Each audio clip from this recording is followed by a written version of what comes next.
Mereka adalah anak-anak yang setiap Sabtu rela datang ke Bogor untuk belajar matematika. Tentu faktor utamanya ada pada orang tua dan pihak sekolah. Hati yang baik akan menghasilkan pikiran yang baik. Hati yang rusak bisa melahirkan pikiran yang rusak, yang bisa merugikan orang lain.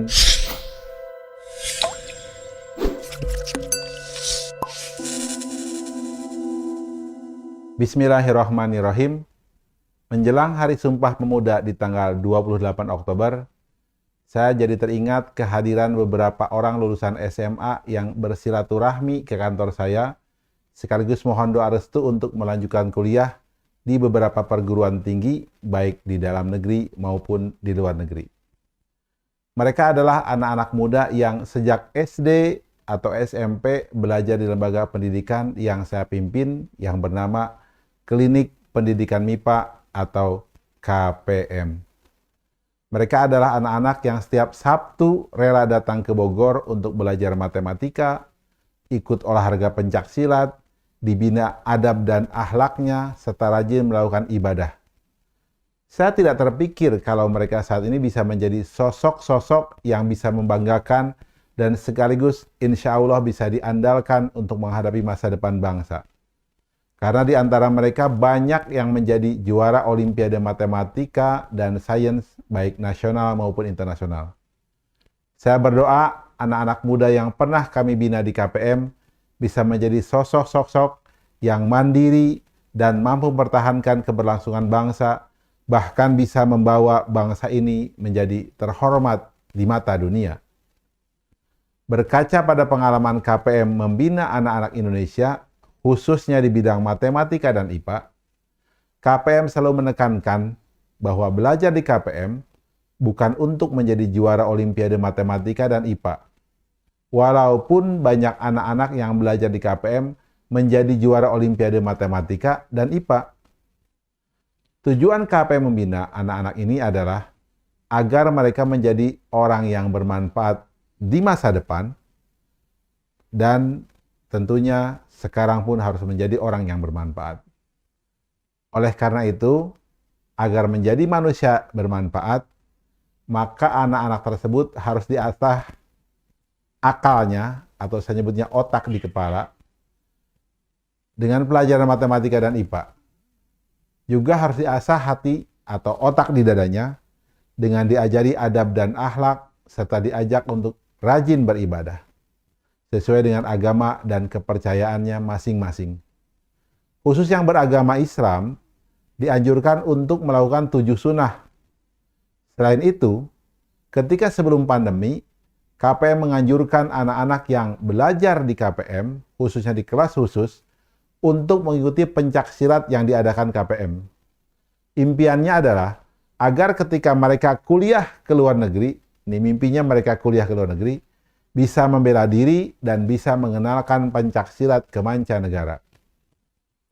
Proses pembinaan yang dilakukan selama ini sepertinya sudah mulai menuai hasil ketika setiap tahun banyak alumni KPM yang mohon doa restu untuk kuliah di dalam dan luar negeri.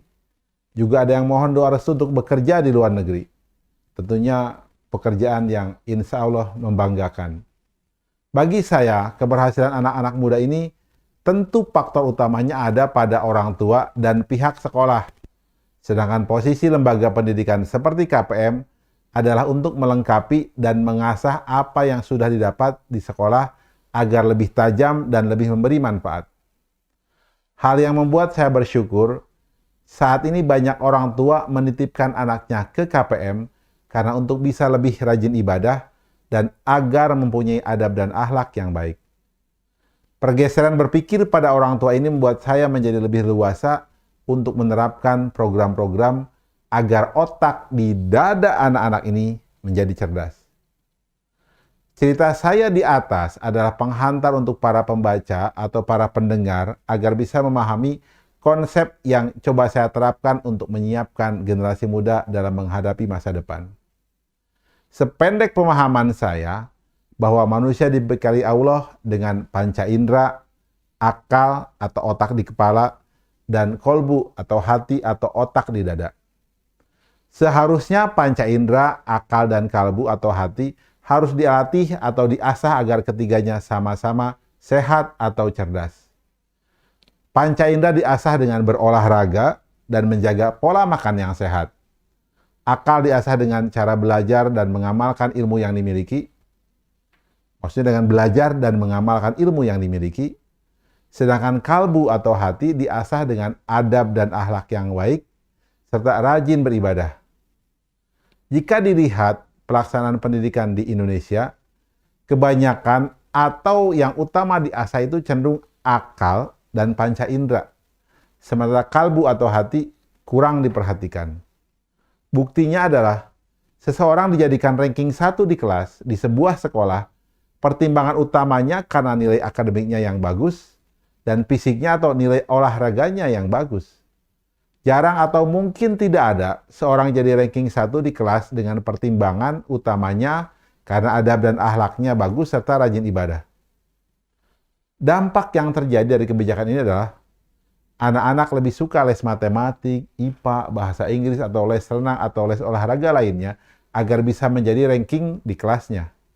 Sementara adab dan akhlak serta rajin ibadah bukan menjadi prioritas orang tua untuk dikursuskan atau dibina secara khusus karena tidak punya dampak penting untuk jadi ranking di kelas.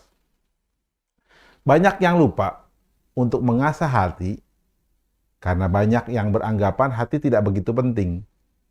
Padahal jika kita renungkan hadis Nabi berikut ini, Rasulullah SAW pernah bersabda, "Ingatlah, dalam tubuh manusia itu ada segumpal daging. Kalau segumpal daging itu baik, maka akan baiklah seluruh tubuhnya.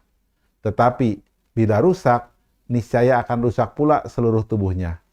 Segumpal daging itu bernama qalbu atau hati, ya, atau jantung dalam versi yang lain. Hadis riwayat Bukhari dan Muslim.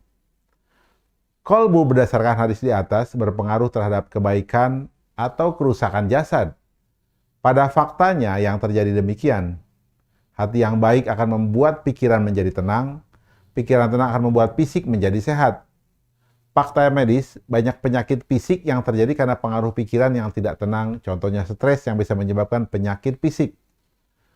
Hati yang baik akan menghasilkan pikiran yang baik, seperti berpikir untuk memberi manfaat kepada orang lain dengan apa yang dimilikinya.